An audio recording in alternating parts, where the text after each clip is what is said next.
تو چلیے सीधे आज के मौजू की तरफ आते हैं। आज के इस जायजे में हम एक ऐसी गवाही और तहरीर को समझने की कोशिश कर रहे हैं जो सीधी दिल पर जाकर लगती है। ये एक इंतहाई जज्बाती और ज़ाती रुदाद है जिसमें कैंसर जैसी जानलेवा बीमारी के साथ एक तवील और थका देने वाली जंग का जिक्र है। लेकिन याद रहे, ये कोई आम मेडिकल हिस्ट्री नहीं है। ये उस बात का जीता जागता सबूत है कि जब इंसान का ईमान और उसकी रूहानी ताकत मजबूत हो तो वो शदीद तरीन जिस्मानी तकलीफ को भी कैसे मात दे सकता है। तो आइए इस गैर मामूली सफ़र को ज़रा करीब से देखते हैं। इस सफ़र का आगाज़ कोई आम शुरुआत नहीं थी। मुसन्निफ बग़ैर किसी लंबी चौड़ी तमहीद के सीधा हमें अपनी ज़िंदगी की सबसे हौलनाक हकीकत से रोशनास करवाता है। दाएं गुर्दे में रीनल कैंसर यानी रीनल कैंसर की तशख़ीस होती है और फिर फ़ौरन सर्जरी करके वो गुर्दा निकाल दिया जाता है। उमूमन ऐसे मौके पर इंसान यही समझता है कि बस अब बीमारी निकल गई, अब सब ठीक हो जाएगा। लेकिन सच तो ये है कि ये एक बहुत ही कठिन आजमाइश की महज शुरुआत थी। ये सतरें बताती हैं कि ये जंग सिर्फ एक सर्जरी पर ख़त्म नहीं हुई थी। और यहीं से शुरू होता है पहला हिस्सा, यानी जिस्मानी आजमाइश। अब ज़रा इस बीमारी के बार बार पलटकर आने के सिलसिले पर गौर करें। तशख़ीस और फिर सर्जरी के ज़रिए गुर्दा निकाले जाने के बाद भी कैंसर ख़त्म नहीं हुआ, बल्कि साल बसाल ये कभी फेफड़ों में तो कभी जिस्म के दूसरे हिस्सों में वापस आता रहा। कैंसर सेल्स का इस तरह बार बार पलटकर आना किसी भी इंसान को ज़हनी और जिस्मानी तौर पर बिल्कुल तोड़ देने के लिए काफ़ी है। और इस दौरान साइबर नाइफ रेडिएशन जैसे सख्त तरीन और अजियतनाक इलाज से गुजरना पड़ा। ज़रा सोचिए, ये एक ऐसी थका देने वाली जंग थी जहां हर नया साल एक नया और मुश्किल इम्तिहान लेकर आ रहा था। लेकिन फिर आता है इस कहानी का दूसरा हिस्सा, एक ऐसा मोड़ जहां हिम्मत नहीं हारी गई। इतनी अज़ियत, इतने तवील इलाज और सालों की तकलीफ़ बर्दाश्त करने के बाद ये कहना कि मैं आज भी खौफज़दा नहीं हूँ, सच में हैरान कर देता है। कैंसर का नाम सुनते ही दिल में जो एक डर बैठ जाता है, इस तहरीर में उस डर का नामो निशान तक नहीं मिलता। ये वो मकाम है जहाँ मुसन्निफ़ अपनी तमाम तर जिस्मानी कमज़ोरियों को पीछे छोड़कर एक ऐसी क़ल्बी मजबूती का इजहार करता है जो आम हालात में नामुमकिन सी लगती है। आखिर इतने दर्द में भी इस बेखौफी का राज क्या है? इसका जवाब हमें इस बात में मिलता है कि यह बेखौफी किसी दुनियावी तसल्ली या दवाई का नतीजा नहीं है। मुसन्निफ के अपने अल्फाज में, क्योंकि मेरा ईमान बीमारी से बड़ा है, ये एक जुमला अपने अंदर एक मुकम्मल तर्ज ज़िंदगी समेटे हुए है। और बिल्कुल यहीं से हमारा ये जायज़ा एक मेडिकल जंग से निकलकर एक अजीम रूहानी फतह की तरफ मुड़ जाता है।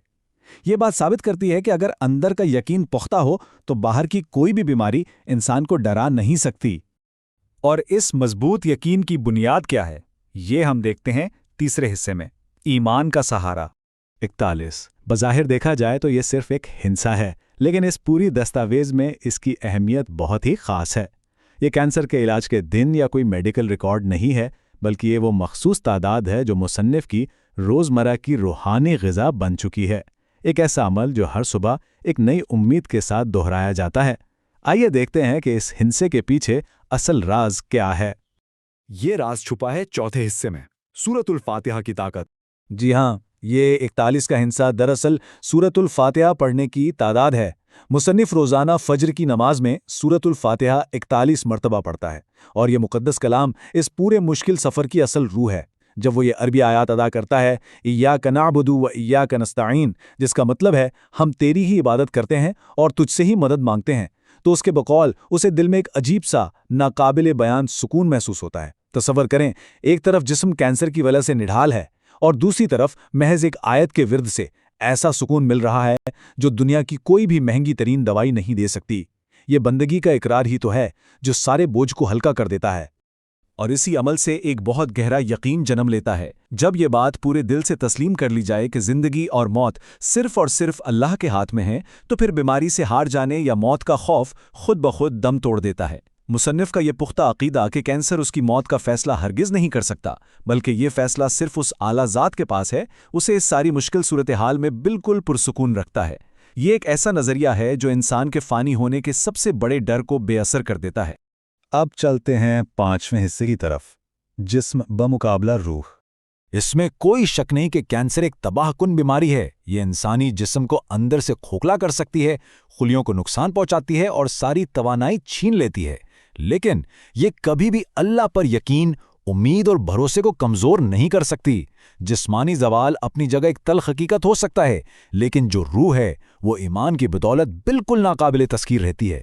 اس سے ثابت ہوتا ہے کہ بیماری کا قبضہ جسم پر تو ہو سکتا ہے، لیکن انسان کے ارادے اور روح پر کبھی نہیں۔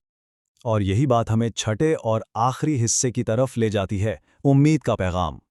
یہاں مصنف کی طرف سے دی گئی ہدایات بہت ہی واضح اور عملی ہیں۔ اگر کوئی بھی شخص زندگی میں کسی سخت آزمائش سے گزر رہا ہے تو سب سے پہلا مشورہ یہ ہے کہ مایوسی کو قریب نہ آنے دیں۔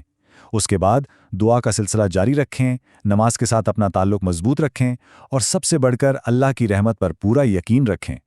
مصنف اس بات پر بہت زور دیتا ہے کہ ہر حال میں خدا کا شکر ادا کرنا چاہیے، یعنی الحمدللہ علی کل حال۔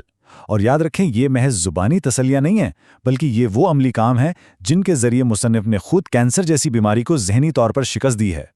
اس امید بھرے سفر کا اختتام اس نہایت ہی خوبصورت اور طاقتور جملے پر ہوتا ہے۔ اللہ جب شفا دیتا ہے تو اس کے دروازے بند نہیں ہوتے۔ یہ ایک ایسی نہ ختم ہونے والی امید ہے جو یہ بتاتی ہے کہ رحمت کا سلسلہ کبھی نہیں رکتا۔ اتنی طویل اور تکلیف دہ بیماری کے بعد بھی شفا یابی کی ایسی پرامید توقع رکھنا اس کامل یقین کا ثبوت ہے کہ اندھیرا چاہے کتنا ہی گہرا کیوں نہ ہو، روشنی کا ایک دروازہ ہمیشہ کھلا رہتا ہے۔ تو اس سارے جائزے کے بعد ایک ایسا سوال سامنے آتا ہے جس پر ہم سب کو گہرائی سے سوچنا چاہیے۔ واقعی جب سائنسی اور طبی لحاظ سے جسم ہار ماننے لگتا ہے تو کیا یہ ہمارا ایمان، ہماری امید اور ہماری روح ہی نہیں جو ہمیں حقیقتاً زندہ رکھتی ہے؟ اس گواہی نے یہ سکھایا ہے کہ انسانی برداشت کی اصل حد جسمانی نہیں بلکہ روحانی ہوتی ہے۔ مشکل ترین حالات میں بھی ایمان ایک ایسا مضبوط قلعہ بن سکتا ہے جسے کوئی بیماری گرا نہیں سکتی۔ اسی سوچ کے ساتھ ہم آج کے اس جائزے کو ختم کرتے ہیں۔ امید ہے کہ اس نے زندگی کو دیکھنے کا ایک نیا اور مثبت زاویہ فراہم کیا ہوگا۔